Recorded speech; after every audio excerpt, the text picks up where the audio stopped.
Okay, it's already 7. Oh, very punctual. So how then I will speak Chinese. OK 好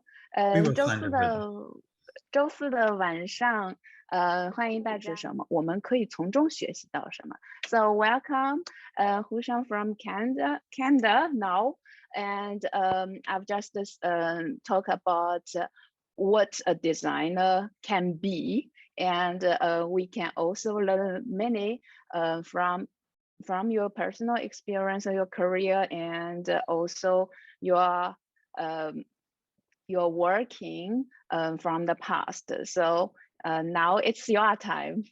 Yeah. Hello. Thank you. Thank you very much. I'm very happy to be here. Thanks for the invitation. Yeah, I'm normally, or I was born and raised in Germany, but at the moment I live in Canada.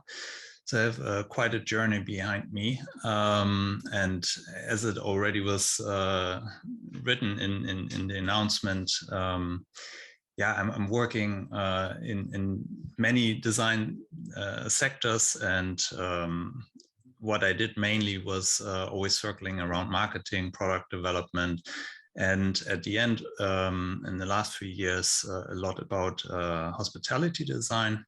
And yeah, I will just talk about this a little bit and how it's related to what I call entrepreneurial spirit. That is very important for designers, I think, or that comes maybe even a little bit naturally.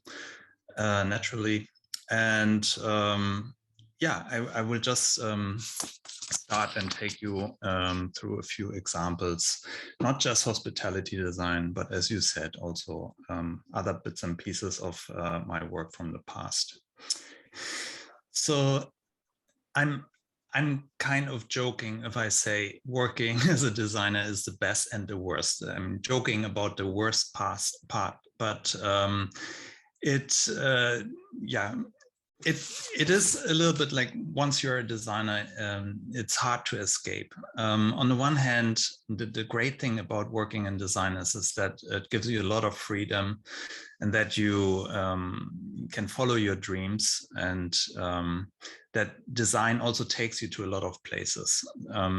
One thing happens after another and you just get on this journey, and it's really an exciting experience.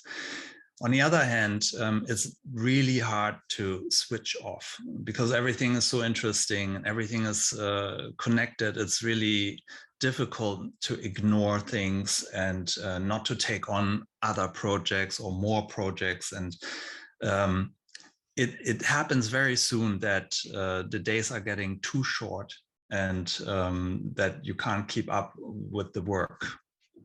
Mm-hmm. So just last sentence, I feel like me personally that I never do not work, which is not a problem because I love it, but it's something to consider. So how can we tackle this? How can we tackle that the days are too short? We can follow Arnold Schwarzenegger's advice to just sleep faster. There's a really nice video online where he talks about time management and how to achieve things, and that yeah, a lot is related to how you organize your day and yeah, to make space for the things that you love and that you want to do. If I tell people I'm a designer, then the first question that always comes up is, what kind of a designer are you? And in the past, I had a little bit of trouble to answer this because you start working in all these different fields and you don't want to list it all and get into a big discussion and or description. And it took me a while to understand what interdisciplinary design really means and how important it is for the future, because all these tasks and industries that are developing so fast and are getting more and more interwoven with each other and interdependent require us as designers to be fit in a lot of disciplines. Yeah, but I'm also a brand creator and a storyteller, and this comes automatically. If you work in any kind of design field, it's very fast that you touch on branding or creating a brand or creating a product that needs an identity and so on. And storytelling, as you know, is a big part of branding and brand creation. So these are two very important parts. And then what I already mentioned, being an entrepreneur. And if you think about what an entrepreneur is, which I will talk about in a second, then you see how it's really related to being also a designer. An entrepreneur is somebody who takes the risk to start his own business. And for a designer, it's often to open the design studio, but there's more to it. So if you have an idea and you create a service or a product, that will be your business then. And connected to that is taking risk, the risk of trying and fail, in order to succeed at some point. And then when it works out, to also get rewarded, of course. And just one thing, that failing, for example, is really a necessary part. And that is something that we have to understand, that without failing, we will not develop. Because even if something works out in the first round, that might not be the first or the best solution. So what entrepreneurs and designers are sharing is a certain mindset. And you could divide that into being curious, being adaptable to change, to react the right way, to be willing to take risk, to experiment a lot and to try new things, and to always learn, to develop. 那么具备一个创业精神的企业，创业精神的这个设计师应该具备一些什么样的思维呢？在我看来，保持好奇，能进行灵活调整，勇于承担风险，同时具备实验精神。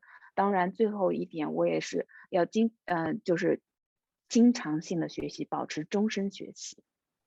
Yeah. So, and I will just take you through each of these chapters and show you what happened to me or what I was working on, which projects were related to this.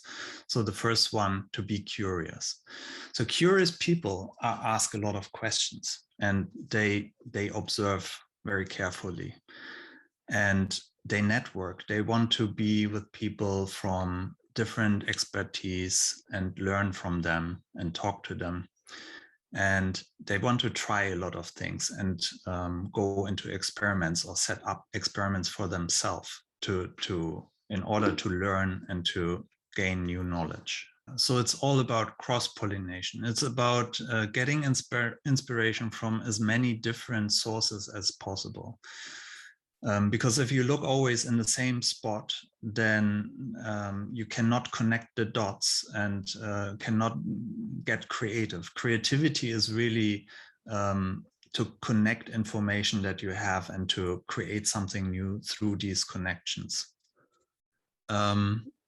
So after school, I moved to Wiesbaden, Frankfurt, or Wiesbaden, which is near Frankfurt. And I really liked that space. Frankfurt was really the hotspot for big agencies, like the really big ones. And Wiesbaden on the surface looked a little bit conservative, but actually had a really vibrant creative scene. So most of my friends were really artists, fashion designer, filmmaker, composer. So, you know, techno is coming from Frankfurt. There was a lot of electronic music going on. And then with that, events, and with that, projections and media installations and so on. I had friends who were developing games for the big consoles, Xbox, PlayStation, and so on. And then with that, through their network, I met character designers, and then of course, film and photography. and yeah, and a lot of people who worked in advertising. So that was really very, very interesting to me, and there was so much input and yeah, things that influenced me, and I really tried to find ways to collaborate with people and to take on freelance jobs on the side to my full-time job, and yeah, to learn from them. And yeah, that was really a very exciting time for me. So my first contract said that this contract will expire when I reach my 65th year of age, and that really scared me. And because I had all these connections and was so inspired, I thought, okay, I will quit my job and I will move to Strasbourg to study media art. And that was the first moment where I had to make a big decision. So the quitting part was not the big decision. That was easy. I was excited about this and really put everything in place that I could start packing up my stuff and get ready for the move. But then I got a phone call, and it was my ex-boss who offered me a position as his co-partner in the new company that he was about to build up or found. And that was a little bit of a shocker, because that was the total opposite of what I was intended to do. So I was really in this stage where I wanted to play and you know, get away from work. And suddenly there's this offer where, yeah, it looked like it comes with a lot of responsibility, taking care of staff, taking care of the business, paying the bills, and so on. So this was really a difficult decision, but something that I could not ignore. And this is why this falls under being flexible in these kind of situations. This is something that we have to learn. But because we started from scratch, this meant also that this was the first big branding or, yeah, corporate identity job that came with a bit of storytelling. So we started off in 1995, and you know, at that time, no smartphones, and nothing was as digital as it is these days. The story that we came up with was that our agency would be a space station that circles around in a creative orbit. And we called it Base Rose. So in German, it's Basis Rose agency. And my partner and I, we were the commanders, and every client was our passenger. That was the story that we came up with. And so we had a website, but our main tool for acquisition was our logbook, our portfolio printed. And there we just showed the work that we did. And Swatch was one of the bigger clients that my senior partner brought into the company. And in a little network with event agency and media agency, and we as a creative agency, we were the only ones who were really working for Swatch in Germany, and really, yeah, dealing with the implementation for the entire German market, which was really exciting and a lot to learn from. Was also the first time that I realized how complex it is to be true to a brand, and to make sure that even over the borders into a foreign market, to yeah, bring across the values and the mission and vision that they have. Yeah, so that was an interesting time.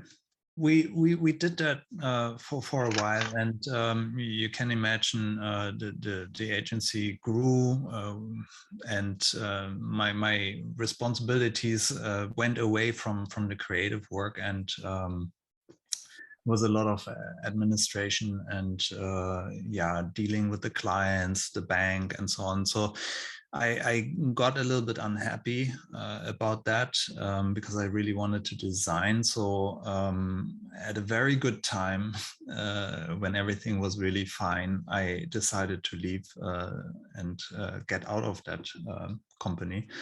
And I started a smaller office again to be closer to the clients and closer to the creative work.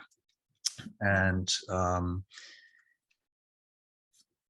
yeah, that was when the next bigger thing happened, and I that falls under risk taking. Just imagine you go on a holiday and then you don't come back, you don't move back to your home country. And to me, that happened at that time, and that's nearly 20 years ago. And I feel like I'm still traveling. At that time, I traveled to Japan, or had been traveling to Japan a few times, short trips. But it was related to my passion for manga, and I was really into Ghost in the Shell. I don't know. I think I saw the original. I'm not talking about the newer versions. Like 20 or 30 times. First, we could just get it in Japanese, then an English version came out. My English was not really good, and it was really hard to understand what that movie was about. And if you think that the makers of that movie, that it took them 10 years, so they started in 1985, and what they are covering at that time already, what today we live with all that time later, is really an impressive movie. But however, so this whole culture was really very interesting to me, and my girlfriend at that time had to go to Tokyo for a research project for 3 months. And I just thought, okay, I will take a bit longer break, a longer vacation. And I had to cancel my apartment, put everything in a container, and I just went with her. And being over there, after 2 weeks, I realized I want to stay. And that I was convinced that I could get a job, and then with the job I could get the visa and could stay. And yeah, I just took that risk and called my partners at that time in the company really after 2 weeks and said, I'm dropping out of that company as well. And because I will stay here and I will find a job. Okay. This is just as a side note, again, the toy culture that was so fascinating and so on. And in the end, I got a job in a British company who just won Volkswagen Japan as a client, and they were really happy to get a German creative as an art director for their magazine. So that worked out really well, and it was worth taking the risk. Good. So we talked about risk taking, which worked out very well for me. And I don't say per se that you should take risks. They should be calculated somehow. In that case, for me, it was also related to an agreement that Germany and Japan have, that you can stay for 6 months as a tourist for cultural reasons. You have to apply for it, which I did right at the beginning. And that gave me a little bit more time. So if you take risk, of course, you have to see and decide from situation to situation. Okay, the next is the experimental part, to really try new things. That was also something that I always liked doing. So while I was in Japan, I kept contact to the clients that I had in Germany, where I was freelancing for streetwear fashion labels, for example, ragwear. And I was doing a lot of pattern design and t-shirt design. I am not a fashion designer, or was not a fashion designer. So, but it was really interesting to be part of these processes and to see how these collections came together. So I took also care of the communication, ads in magazines, and what was to be done on the website and so on. And here you see the influences of my toy collections, the Ultraman monsters, how that played then into the pattern design and so on. And suddenly the client came up with the idea, how about starting a new label? The idea was to create a new brand, and that was again one of a big branding exercise to come up with something that was manufactured for the European market, designed in Japan, and manufactured and produced in China. So we were 3 partners in this project: the manufacturer in Hainan, and my German partner in at that time, now he's in Czech Republic, but at that time he still had the brand in Germany. And I was pretty much on myself with coming up with the concept and everything. And I had support from the technicians in China. Had to travel a lot to Hong Kong at that time because they had an office there where we met. And yeah, and also going back and forth to Europe and to trade shows and so on. And the idea was to create technical jackets. And at that time, North Face and all these Patagonian, all these brands, they were really signal colors, very wide cuts, so that they are comfortable, that it can put a lot of big or thick clothes underneath and so on. And we wanted to do the opposite. We wanted to do something that is more for the city, but still technical and slim fit, and that put a little bit more focus on design, on the patterns, basically transferring everything that we learned from the other brand that we worked on into the new brand. Yeah, and the idea was really to work with traditional Japanese symbolism and transfer that into this manga and new modern context, really heavily influenced by what I was watching and collecting and my toys and all that kind of graphic language. And that led to the identity or the what the brand made in the end. The pattern in the middle, I mean, that is actually done by Tokuro-san, who just designed the logo for the Olympics last year in Japan. So at that time he was working, or he is an architect actually, but he already had his own studio, and he's doing these mathematical patterns, and it was really a great collaboration with him. So, and for me, it was really, again, a lot of learning, because we created our fabric ourselves, in terms of choosing what kind of layers you bond to each other. And by bonding, you have an outer layer, you have the functional layer that makes it waterproof and breathable and so on. And then you have an inner tricot layer that is good for the feel or important for the feel.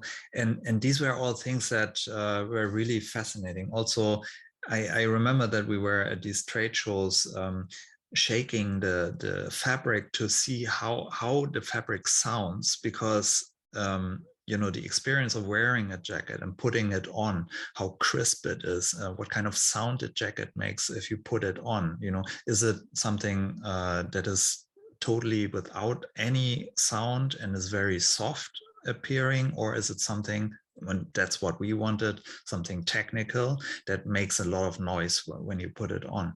These were really great experiences where you had to try and put things together.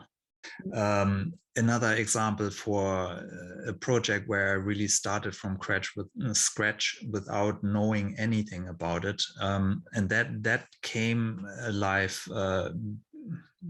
because I was working at that time at Philips Design, and we lived on this beautiful island, Lama Island, in front of Hong Kong. I was in the meantime I moved to Hong Kong because I went back and forward so often. But my workplace was in the new territories, and taking the ferry and then sitting on a bus was like nearly 2 hours one way, which means 4 hours out of the day where I was just sitting comfortably, but time that I couldn't really use. So I was looking for a project to start with, and I was really fascinated about the product designs, how they work. And I wanted to learn the software, and I liked bicycles at that time, did a lot of research, and decided to, build a bicycle. Yeah, I really liked the culture, and at that time fixed gear really came up and was big, but nobody did combination between fixed gear and BMX, and that was my starting point. And I started really in Illustrator to see how I can create a full-size frame with small wheels, and then taught myself the software and started experimenting until I came to this point. Yeah, and then I tried to find somebody who can build me a prototype. I just, went from manufacturer to manufacturer and asked, and nobody really wanted to do it until I found Colossi in Shenzhen, a Dutch company, who was doing handmade frames, everything by hand. And the guy looked at it and said, yeah, sure, I can build it for you, no problem, but you will not be able to ride it. He said, if you sit on this, this will break immediately. Do you know anything about structural calculations and how the forces are working on the frame? And of course I didn't. So he showed me a few sources, and I had to study again. Finally, at some point, it was the day when they started building it, and they called me and said, yeah, if you want to take some pictures, now is the time. And that was also, of course, very exciting, because there I really suddenly saw how raw everything was, that everything was done by hand, and it was all about heating up and bending the tubes and welding them together. And it was really exciting to see how this frame came alive. 当时在制作的时候，工厂就跟我说，如果你要记录，那就趁现在这个时候。所以我就拍下了这些照片。只有在那个时候，我才深刻的体会到，哇，这是多么真实的一个触感，因为你会观察到它怎么加热，怎么样弯折这个原材料，怎么样焊接，我的整个自行车框架是怎么样搭建起来的。Yeah, and then the factory called me and said, yeah, we're at the decaling part now, so putting the sticker and the name on it. And what is your bicycle? What kind of brand is it? And how do you want to call it? And then, oh my goodness, I totally forgot about this in all that excitement. And so a lot of our projects, so you probably read about ChowPourianLab, and the Chow part is my wife, Sonia Chow, and she's also a designer. And a lot of our projects start with our cat as the inspirational part, and Sonia already designed this logo and the name, but for another project. But I fell in love with this, and I thought that the font that she designed matched that bicycle so well. And yeah, I begged her to basically give me this logo and the name to use for the bicycle, and she agreed. 打上这个品牌的名称，那这个自行车的名称到底是什么？它的品牌到底是什么？然后当时其实我就说，哦天呐，我还没有想到这一步，对吧？那么，其实我的妻子也是一名设计师，当时她为其他的项目设计了刚才的这个 logo 和字体。那么，我当时因为他们很多创意都是跟我们的这个猫有关哈，我很喜欢这个字体和它的所出来的这个结构，所以我就跟我的妻子打个商量，说请她把这个让我运用到这个自行车上。所以呢，哎，这现在是大家所看到的样子。Yeah. Yeah, so again, great experience, and all while I had a full-time job. So this is really a process of 2 to 3 years before I had the prototype. This is also something that I learned, just like a turtle, continue slowly, step by step, and you will reach the goal. This is really, that was fascinating to me. Branding is really related to storytelling, and as designers we are in the business of storytelling. This is really true. Stories, you can remember stories very well. It's easy to tell them to somebody else. It's a good method to, you know, highlight the values of a brand, and yeah, it works in different directions. So the brand has the story, the customer picks it up, likes it, tells it to another customer, gives feedback, and then the brand can tell the success story, and it's all like a snowball effect. Later, I worked at HPA as a design director, which HPA is one of the biggest interior companies for hospitality projects, so luxury hotels, also doing residential and so on. But I want to just quickly give 2 examples of my favorite stories that came out during my time there. So I was looking for a concept for a casino club in Manila, which was positioned as a really high value or high worthy customers, like a billionaires club, not really for billionaires, but really aiming very high in the luxury sector for people who are already a little bit older and who like sophisticated lifestyle, and who are really looking for something that is surprising and inspiring. So I was really looking for a story, because at the beginning you always start with reality and then you modify it. And I was reading about World War II and how gold treasures were brought to the Philippines to keep them there until war is over, and then the plan was to take them home afterwards. But the war changed, and everybody who put the gold to the Philippines lost, and these chambers partly were not found yet. And there are conspiracies that there's also an interest not to find this kind of gold, because it would crash the price for gold, and with that bring a lot of problems. But I found that story very interesting, and built on that, I just said that during constructions on that club, for that club, that they hit one of these chambers and found bits and pieces of a treasure. And that led to the name of that club, The Vault, and further on to the design direction.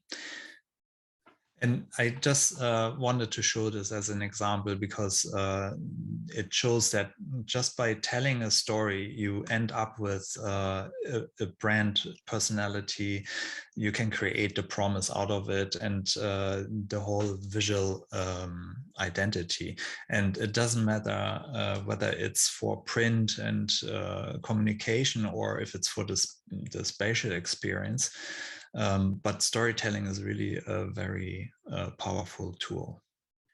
I will shorten this one a little bit. It's again, this was for the Korean market, a client who was looking into developing something or developing a hostel for millennials, but a little bit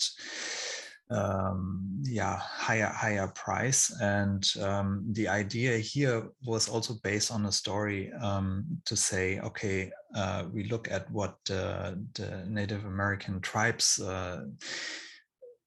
how they felt when trains came up, and they took the trains and then they arrived at their destination, but they didn't feel well. So they put up their camps and they waited for 2 or 3 days. What they said, to give the souls the time to catch up. And based on that story, we basically created a space that gives your soul time to catch up. And if you think about it, we are traveling and we are always dealing with jet lag. So there is something to it. So the idea was you come in from your flight, and then this will be your place where you rest and maybe learn about cultural experiences, maybe take a crash course and learn a few phrases of the language, and take courses and meet people that already traveled. And that was what this whole concept was built around. Yeah, and one more story that I really like is The Cat's Cradle, La Petite Mort, that is related to a project at Ice Hotel in Sweden. And that was a competition where you had to come up with a story and a concept. And then when you got chosen, they invited you to fly over, which is really high, up to 100 kilometers above the Arctic Circle, where it's really dark in the winter, just 2 hours of daylight, and where they teach you how to work with chainsaws, cut ice and snow and so on, and where you build your own snow hotel room, your art suite. Yeah, and this is the last point that I want to emphasize on, is that it's really important. You know, at the beginning we talked about association and to connect influences, and that's always related to what we are learning, and that should never stop. I'm a total believer in lifelong learning, and that's why I decided to go back to school. I actually just graduated in May, did my master's in technology, entrepreneurship, and innovation here in Halifax. And that was a great experience because this was a business degree, and in combination with design, that really opened my mind on a total new level. And I came up, or in this program, we had to come up with another concept, or with a concept for a company. And so I founded a company last year called Cape Breton Schoolhouse, where I would like to connect traveling with the opportunity to learn something that is design related, hopefully, and it's teaching you about the region and their traditions and their craftsmanship and artisanship. So at part or a starting point for me was to create a course around boat building. That was the first trial that I'm going to do now. And to see how long it takes to build a boat and what it actually means to make it out of wood. And with fiberglass, I decided, and when I finished in May, to build a boat myself, to go through that experience. And again, it was something that I have never done before, to work with wood or tools. I'm not a craftsman, but it really worked out. And the moment where you get on the water in your own boat for the first time, that was really a great experience again. So I really hope that I can offer this as a course at some point. So going back to the beginning, when I said design can be also the worst, I'll take that back. I think it's really absolutely the best. I'm very happy that I chose this path, and yeah, I never saw design as a job, but it always was a tool for me to gain new life experiences and to discover new paths. And this is how I would like to end today's talk. It went a little bit over time, and I'm sorry for that. But I hope that it was inspiring to you. Okay. But overall, I've really enjoyed your talk. Really fascinating, and hope that we can meet you here in China again. Maybe what's your next project that you are planning to do? Okay. Yeah, I'm really, what I was mentioning, the company that I set up, that will end up being a resort where guests can come and stay. It will have a wellness area, but there will also be a big part of education. And education in a way that hands-on learning is really something that relaxes you, that takes your mind off and so on. What traveling is about, and also with the side factor to learn about the region and so on. And one big part that you didn't see in this presentation, and that I try to get into, is architecture also. I haven't done anything in that field yet. And so I'm already thinking about the buildings, trying to find sustainable ways to build the resort.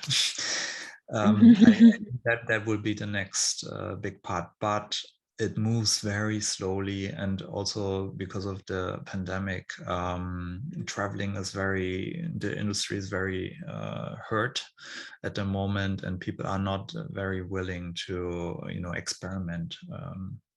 So I have to wait, but I'm planning on that. Good.